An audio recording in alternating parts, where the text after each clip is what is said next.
Bonjour à toutes et bienvenue sur cette nouvelle entrevue. Alors aujourd'hui, j'ai le plaisir d'accueillir Izzy Catala. Bonjour Izzy. Bonjour Linda. Alors Izzy, tu es consultante en marque personnelle. On dit personal branding en anglais. C'est-à-dire que tu aides les entrepreneurs à être plus visibles, à avoir plus de notoriété et donc plus de clients. Tu es donc aussi spécialisée dans tout ce qui est web marketing. Une phrase que tu dis souvent, c'est la suivante: votre marque, c'est vous. Et c'est ce que tu vas nous expliquer entre autres dans cette entrevue. Aussi, j'ai envie de parler de ton projet de cœur. Tu as créé il y a quelques années le Carré des femmes. C'est un blog où tu proposes des interviews de femmes entrepreneurs. Donc voilà pour la petite introduction. Je vais te laisser parler de toi, de ton parcours et de comment tu en es venue à l'entrepreneuriat. Donc à la base, il faut quand même savoir que j'ai un BTS développement web. C'est une formation que j'ai suivie il y a quelques années à peine. Donc ça me permet quand même d'avoir une certaine aisance au niveau informatique. Ça a toujours été quelque chose qui me passionne. J'ai été salariée pendant plusieurs années parce que comme beaucoup doivent le savoir, peut-être tu le sais aussi, quand on est mère célibataire avec deux enfants, on doit être content et avoir la chance d'avoir un travail. C'est sûr. Et voilà, donc même si j'ai continué à me former, etc. Donc c'est à cette période que j'ai voulu développer justement ce fameux projet de cœur dont tu parlais tout à l'heure, qui est le carré des femmes. Vu que j'avais des connaissances en informatique, autant m'en servir. Et donc j'ai créé un blog dans lequel je faisais des interviews sur ma chaîne YouTube. Et ensuite, je les mettais sur les différents réseaux sociaux pour aider justement ces femmes à se faire connaître. Et donc, on est parti une fois en séminaire avec mon patron. Alors, il faut savoir par contre que j'avais la chance d'être dans une boîte fantastique, avec des collègues fantastiques, avec un patron, une femme de patron, les parents des patrons, les enfants des patrons qui étaient fantastiques. Ça, je tiens à le souligner parce que D'accord. il y a plein de gens qui disent qu'ils en ont marre de leur travail. Oui, voilà. C'est pas Toi, mon cas toi, du t'as tout. pas été, t'as pas eu une mauvaise expérience au niveau du... Non, non, pas avec eux en tout cas. Non, non, c'était vraiment un poste qui me plaisait beaucoup, avec des gens fantastiques. Je suis partie avec une fête de départ, j'en ai pleuré. Non, non, c'est vraiment, ça n'a pas de rapport avec ça. Par contre, au mois d'août en 2016, notre patron nous a invités dans une super grande villa magnifique à Sitges. Je ne sais pas si tu connais, c'est magnifique. Non, C'est au sud de Barcelone.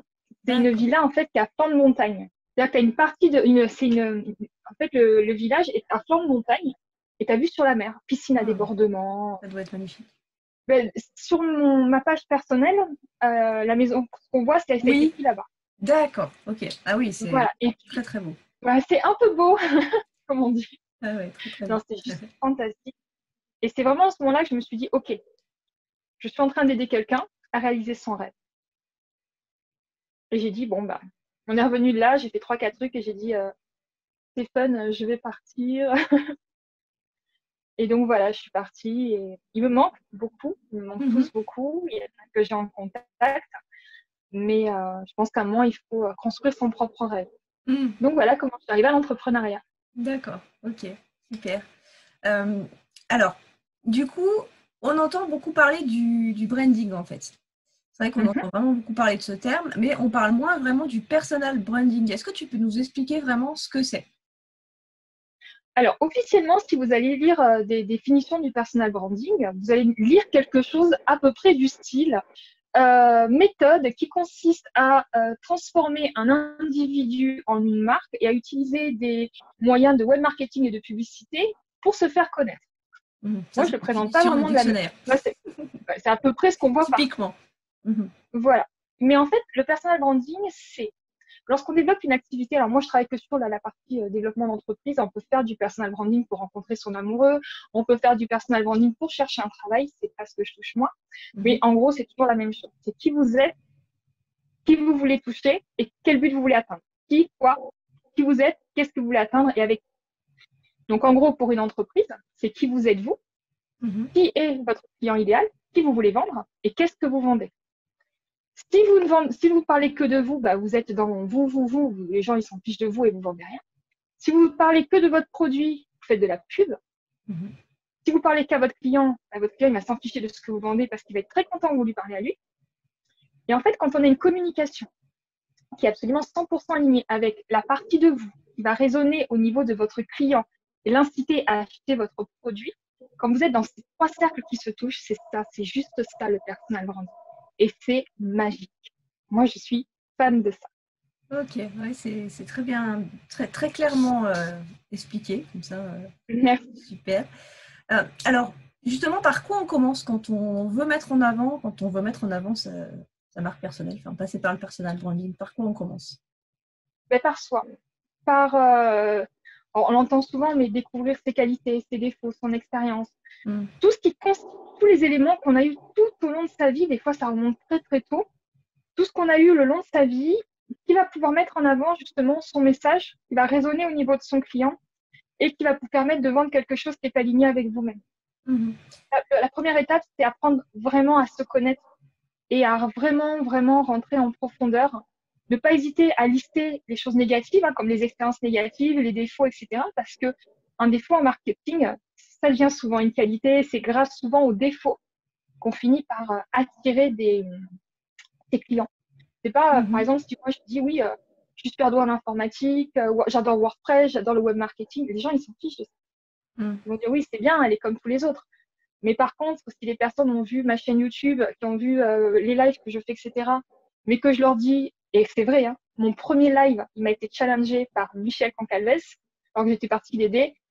La fin de mon premier live, je me suis effondrée par terre. Tellement j'étais stressée, j'avais les larmes aux yeux, j'avais mal partout, tellement je m'étais contractée.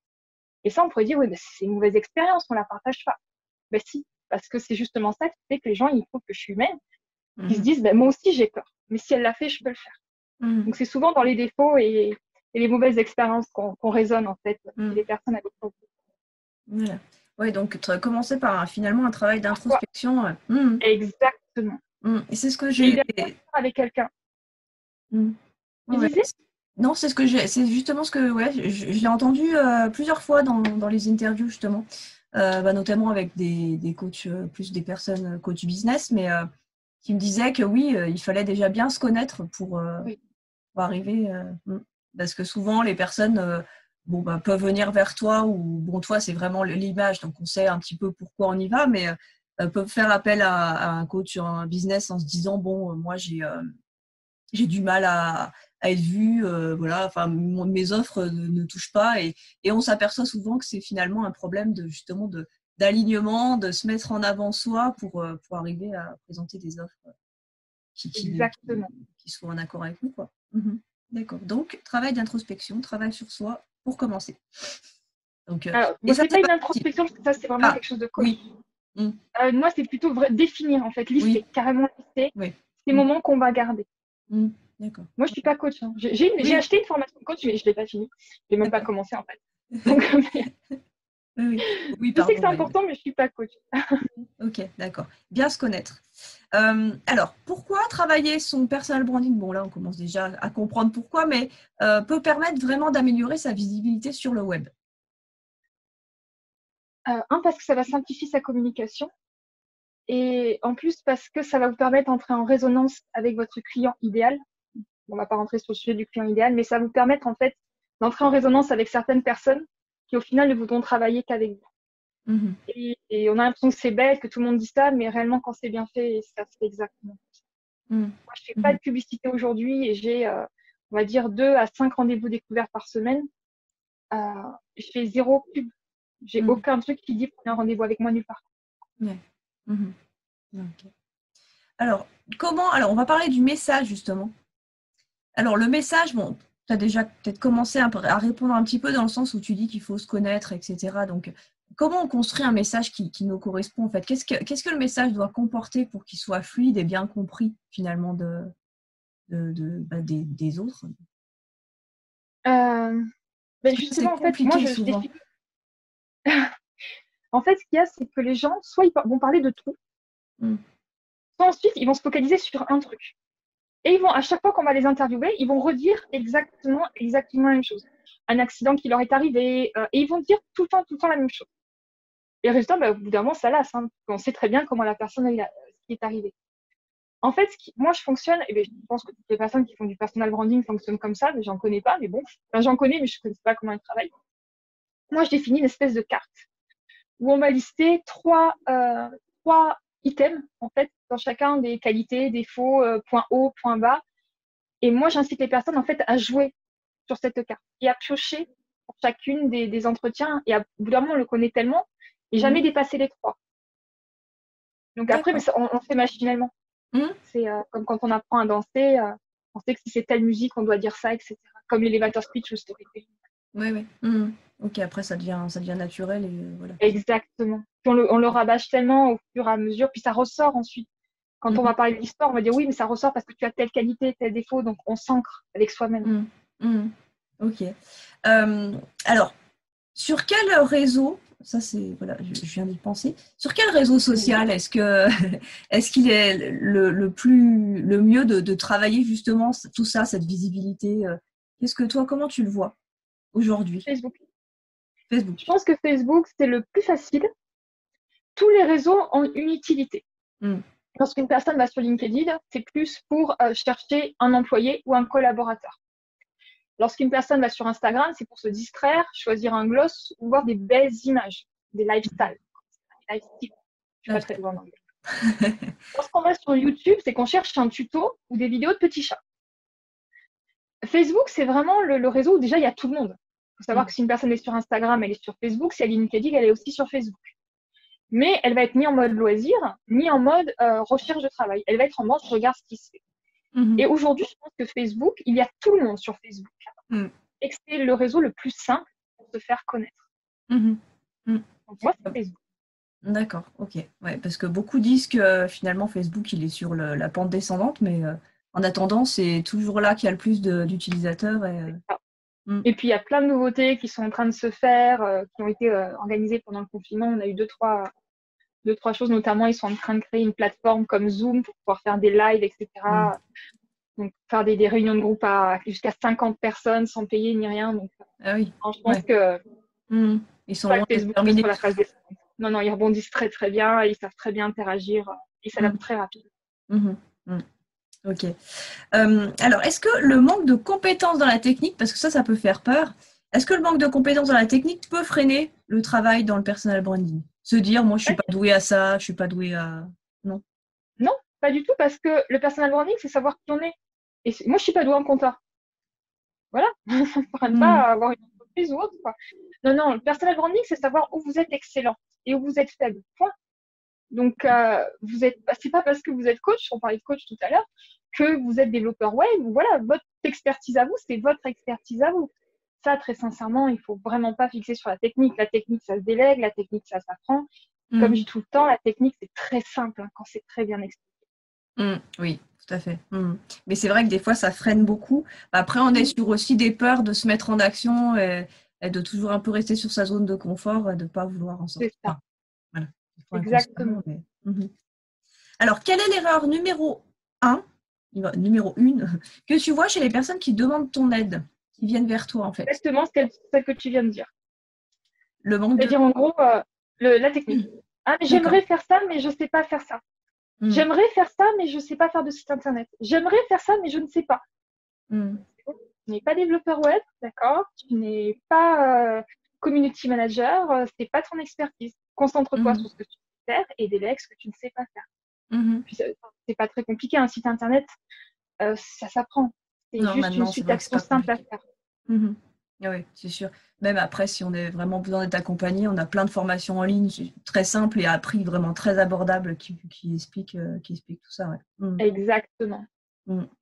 Ok. Alors, explique-nous un petit peu comment ta méthode de travail en fait avec tes clientes. Donc déjà, tu as des formations en ligne que tu proposes et tu fais des accompagnements aussi individuels, j'imagine. Tout à fait. Voilà. Alors, j'ai des hommes et des femmes, j'ai pas que des clients. Il s'avère que pour les accompagnements coaching de groupe, c'est plus des femmes, parce qu'elles ont bien ce petit effet vénitien où on se retrouve entre nous et on papote. C'est-à-dire qu'il faut souvent cadrer tout le monde. Et c'est vrai que pour les accompagnements individuels, c'est tendance à être plus des hommes qui, eux, veulent performance. Quoi. Mais donc, qu'est-ce que j'ai? Alors, moi, tout commence en général par un rendez-vous découverte. Et en fonction de ce rendez-vous, qui officiellement dure 30 minutes, mais en général, je bloque 1 heure à 1 heure et demie, je vais vraiment voir ce que la personne veut, ce qu'elle attend, ce qu'elle est capable de faire, quel but elle veut atteindre. Parce qu'il y a des personnes qui leur but, c'est de faire 1 500 € par mois et qui ne veulent pas plus Moi, je connais une super grande youtubeuse et elle réussit très bien, elle fait un très bon chiffre, mais son truc à elle, c'est de travailler que le lundi. D'accord. Donc, si elle doit travailler un autre jour, ça lui ira pas. Mais Mhm. elle gagne très bien, je crois, entre 5 et 8 000 euros par mois. Mhm. Ça va, travailler que le lundi quand même. Ça va, oui. C'est vrai, c'est pas mal. Elle a mis un petit peu de temps, mais bon, maintenant, Oui, bien aujourd'hui, sûr. ça Mhm. fonctionne très, très bien. Donc, voilà, d'abord un rendez-vous découverte et ensuite, je propose, en fonction, il y a des formations qui sont en achat automatique sur mon site Mhm. internet, les gens peuvent les prendre. Et ensuite, donc, j'ai 3 types d'accompagnement individuels. Donc, j'ai la partie personal branding. Là, c'est vraiment, c'est ce qu'il y a de plus long, parce que ce sont des rendez-vous de 2 h 30. Parce que justement, j'attends que la personne baisse un peu. Parce qu'au début, on est vraiment dans ça. Oui, moi je sais, mais plus on va creuser, plus la personne va avoir confiance en moi et plus on va avoir des choses magiques qui vont sortir, des prises de conscience, des missions, des visions, des pourquoi aussi, des fois qui ressortent, qui sont très très Oui. forts. Mhm. Et, euh, et c'est juste magique. Et après, j'ai création d'un premier produit en ligne. Ça, c'est une partie 50% accompagnement, 50% technique. Et ensuite, visibilité. Bon, là, on va travailler. En fait, normalement, c'est 3 étapes qui se font dans ce sens-là.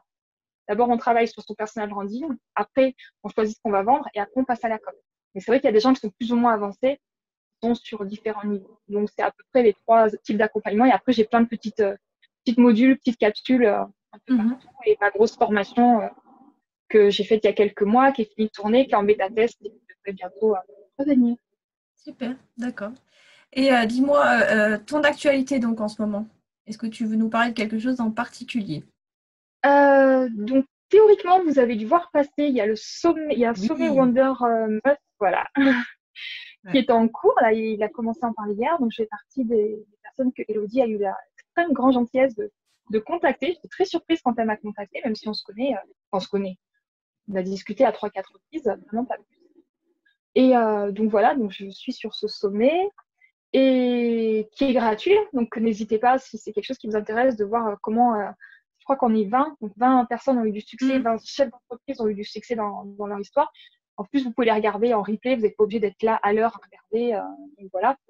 D'accord. Donc là, je suis en train de relancer ma formation. Donc en fait, comme tout le monde n'a pas les moyens forcément de prendre 3 accompagnements complets avec moi qui demandent du temps, donc j'ai créé une formation qui est sur 12 semaines, que j'ai testée avec 14 personnes et que là, je vais relancer justement pour accompagner plus de personnes parce qu'en accompagnement individuel, on ne peut pas avoir plus d'un certain nombre de personnes par Bien sûr. mois.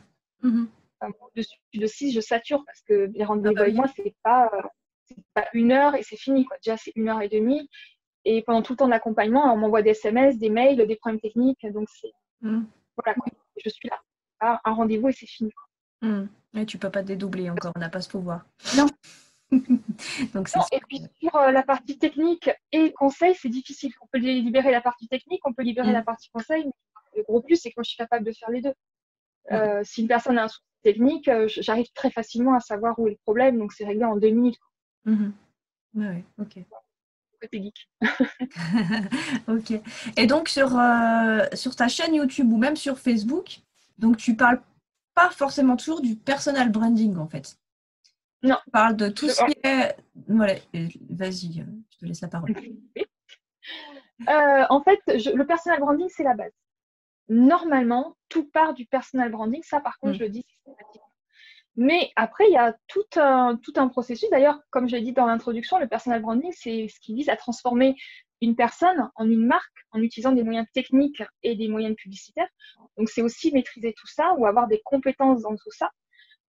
Moi, je prône l'inbound marketing, c'est-à-dire de mettre du contenu en place et des choses en automatique qui font qu'après, ça vient tout seul. On n'est pas obligé de payer de la publicité et que dès qu'on arrête la publicité, on n'a plus personne.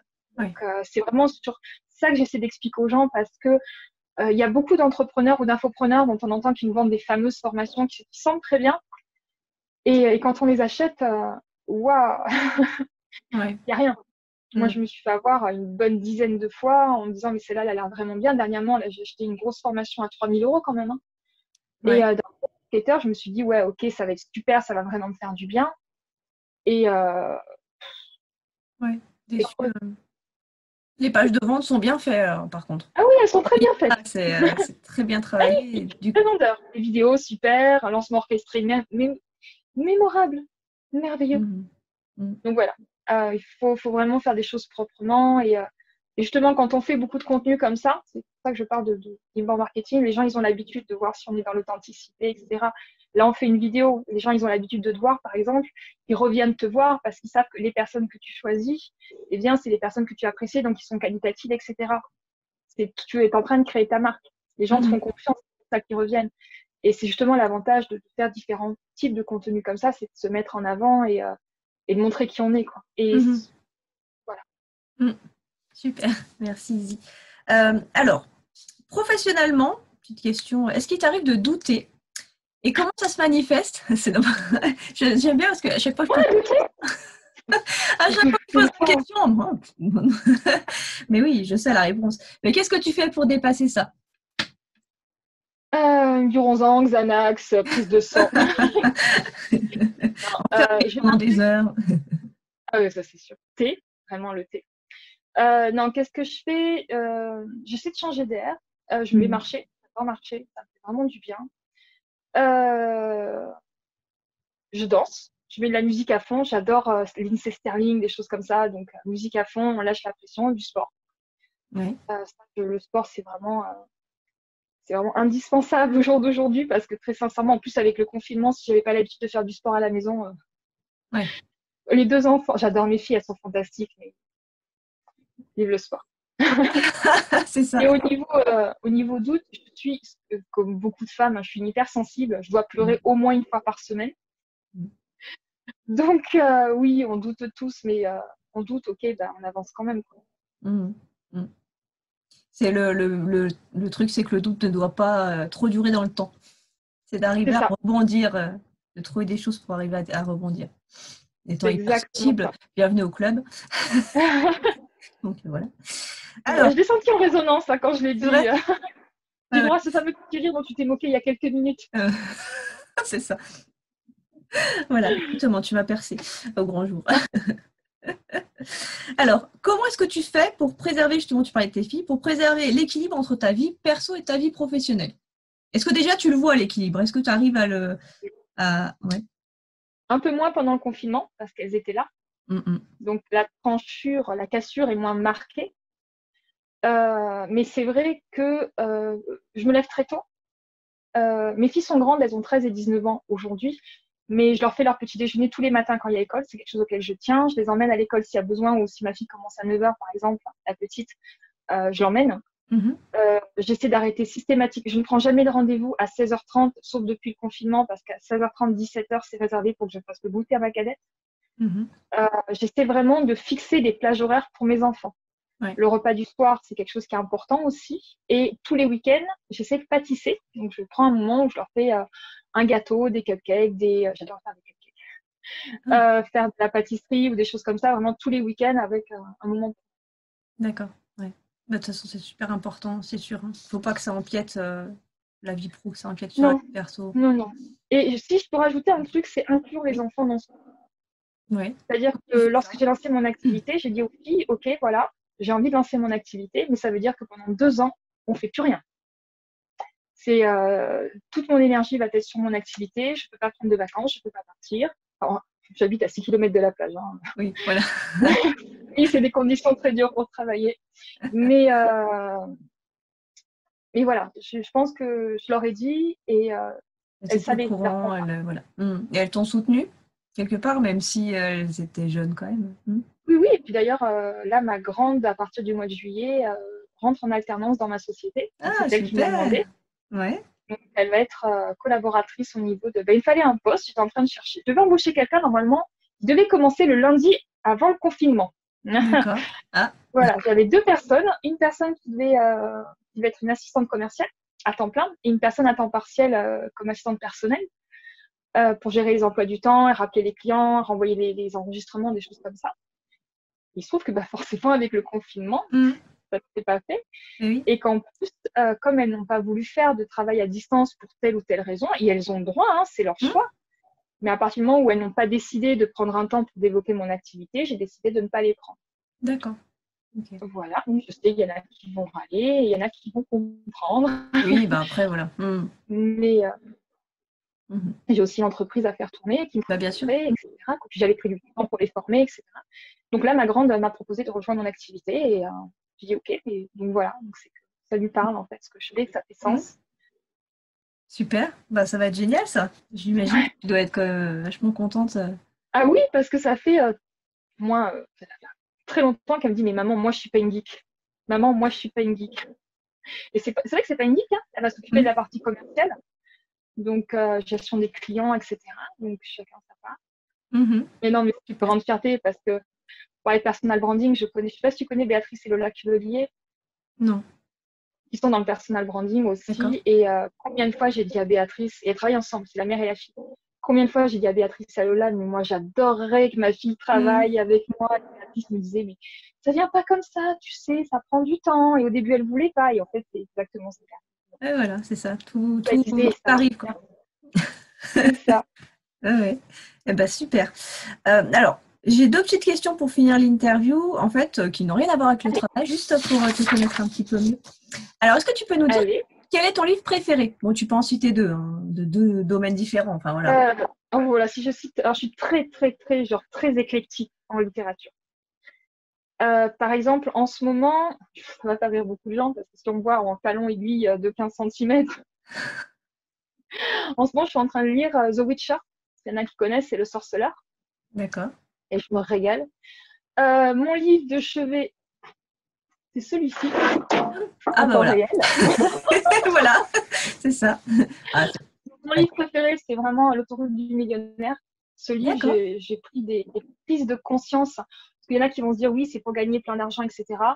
Non, Non. c'est une façon de penser. En fait, en gros, c'est si tu veux vraiment changer ta vie, bah, tu passes 5 ans qu'à faire que ça. Et il Ouais. explique justement comment il a fait, etc. Et à un moment, je suis arrivée à une page qui est extrêmement forte où il t'explique que tu dois connaître tous tes chiffres. Et d'ailleurs, juste là, tu vois, j'ai un truc en plein milieu. Ouais, Et j'ai arrêté parce qu'il dit tant que tu connais pas tes chiffres, tu ne pourras pas faire développer ton activité. Aujourd'hui, d'accord. je connais les chiffres. Et les chiffres, en gros, c'est à combien de personnes tu dois discuter pour arriver à tel chiffre, D'accord. combien de personnes rentrent dans ta liste, etc. Ce qu'on appelle les chiffres d'une entreprise. Mhm. Et, et ce livre est juste vraiment magique. Il explique beaucoup de choses de façon très simple. Et notamment la première, je crois que je suis très très nulle en voiture, genre vraiment très nulle.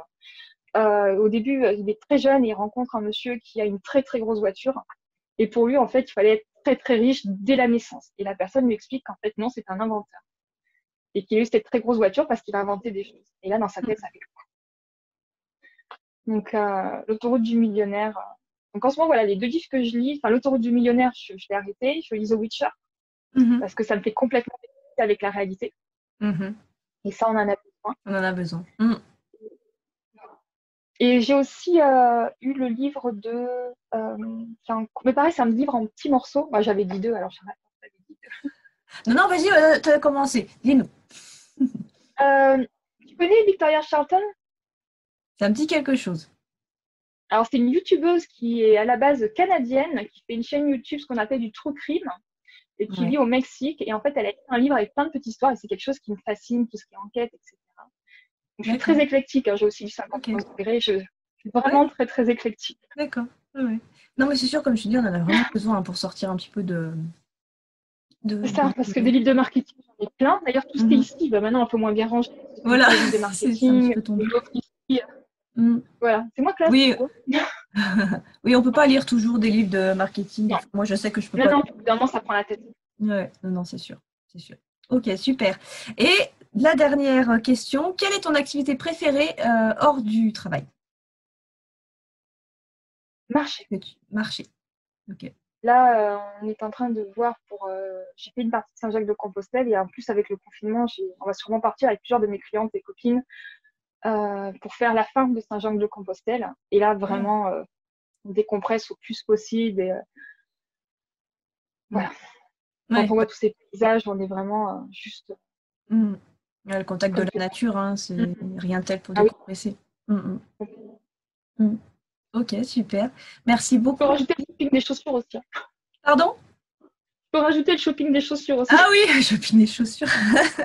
Et oui, oui, oui. Ouais, j'ai cru comprendre que tu aimais bien les chaussures, surtout à talons. Oui, surtout. Super. Merci beaucoup, Izzy, pour le temps que Avec tu m'as accordé plaisir, pour merci. cette interview. Donc, je mettrai de toute façon tous tes liens dans la description de la vidéo. Et puis, eh ben, il ne me reste plus qu'à donner rendez-vous à tout le monde pour la prochaine entrevue. Et n'oubliez pas de vous abonner aussi à ma chaîne et d'activer la petite cloche pour les notifications pour être prévenu des prochaines vidéos. Merci encore, Izzy. Je te souhaite une super belle fin de journée. Et je te dis à très bientôt sur les réseaux. À très bientôt. Au revoir. Au revoir tout le monde.